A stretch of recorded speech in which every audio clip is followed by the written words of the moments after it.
Kumpirmado na nga na magkasamang sumalubong sa bagong taon ang magjowang sina Janine Gutierrez at Jericho Rosales. Inilabas sa social media ang video at larawan ng Ekonin kasama ang pamilya ni Janine habang masayang sinasalubong ang taong 2025.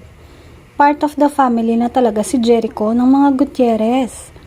Mukhang masayang panimula ito ng panibagong taon para sa dalawang kapamilya stars.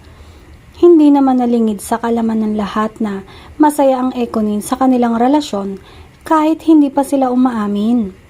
Sabi nga ng netizens ay hindi na kailangan ng pag-amin mula sa dalawa dahil halatang halata naman kung anong meron sila. Hilingan ng marami ay sana sila na talaga ang ending dahil nakaka-good vibes ang samahan nila. Makikita ding super enjoy ang dalawa sa kanilang mga ganap, mapa on and off cam. Nakakatuwa lang makita sina Janine at Jericho na super lambing sa isa't isa at obvious na may ningning sa kanilang mga mata sa tuwing magkasama sila.